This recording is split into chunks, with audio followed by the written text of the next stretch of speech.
Hürmetli vatandaş, bugünkü liksiyelerimizi başlayımız. Liksiye de Sadakaca Roze. Bugünkü istağı 2021 yıl 8. ayının 8. günü hürmetli vatandaş. Vaziyet doğrusu gep kılsak hazırla. Teybendi torgu çıkıdığan halkılgıç peytle torbiti kanalı. Şundak dedi.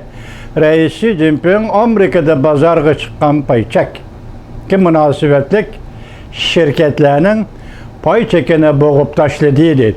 Sebebini mi anlayamadım keçirin. Boğup taşladı bir keçede $1 trilyon parga ilinip kettiği deydi. Buna kirep körümüz vatandaşım. Vaziyet az iktisat münasebetlik vaziyet. Yani ciddi vaziyet değişki buldu $1 trilyon diken.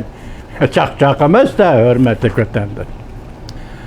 Enliktiki mavzumunda bunu devir kılgan aldı bugün sizler sözleydiğimiz asaslığı şukumluk viruska münasebetlik liksiyeler bugünkü. Çünkü bu hazır iki devlet oturusu dilemez. Bütün dünya bilen Cumhuriyet Partiyası oturusudaki el kılgıç can bulup kaldı vatandaş. Mavzumunda.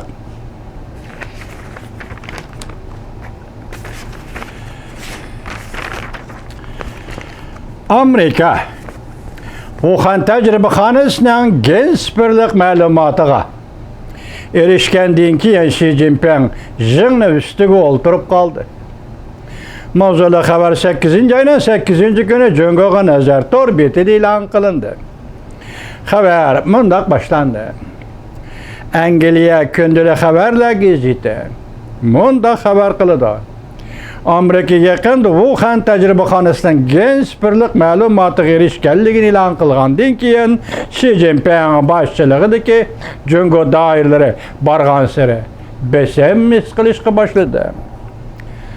Amerika'nın razvet organları malum usulla arkalık Wuhan jukumluk virüs tecrübehanesinden nait zor gen uçuri ve gen malumatı erişti.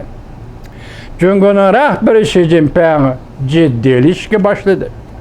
Beijing bu yılın 5'inde asli spirlik malumatın tapşırışını red kılgan idi. CNN haber kılıp mundak görsetti. Kişiler mundak hesaplaydı. Jukumluk virüs genç birlik malumatı erişiş ahırada.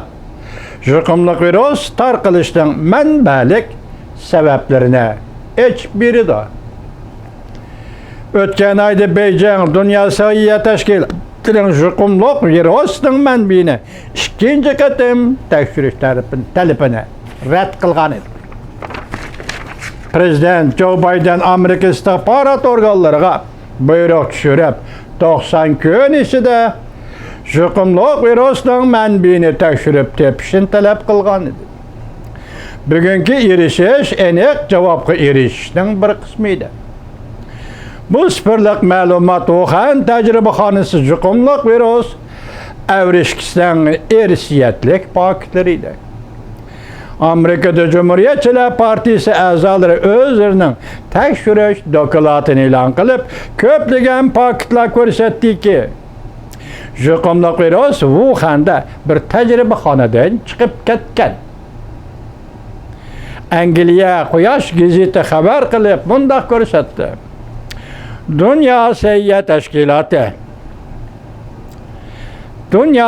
Teşkilatı'nın mühim bir mesajının görüşüce jukumluk virüs menbi doğrusu tecrübehaneden çıkıp ketkenlik paketlerine erişide kallı olsa ondakta Xi Jinping hakimiyeti ağdırılıdı. Dünya her kaysı devlet başlıkları Cumhuriyet'in tölem tölüşüne talep kılıdı. Angliya'nın Quyosh gazeti yazıvatıdır Cuma. Amerika Avazı'nın muhbiri 8. ayının 7. günü Avam Palatası Taşkı Münasebetler Komitetinin reisi Michael McConnell'ı ziyaret kılganda Michael McConnell mundak görsetti. Nurgulluğun paketla aşkarıldı ki virüsünün tecrübehaneden çıkıp ketkenliği yarışa arığı tarqılışının menbiidir. Michael McConnell mundak hesapladı. Amerika Cungo münasebeti kelgüsüde intayen ciddilişidir. Amerika Avazı muhbiri bilen Michael McCowell Avam Palatası Taşqi Münasebetler Komitetinin reisi o'ttirsidagi diyalog söhbetini sizlerge anlataydı sen bek uzun makalike vatandaşlar. Onunla çamım yetmedi. Şunu bu makalının yaki bu haberinin mevzunu sizlerge anlattım. Michael McCowell nimdi de kelgüsü de Amerika Cumhuriyeti münasebeti intayin ciddilişidir.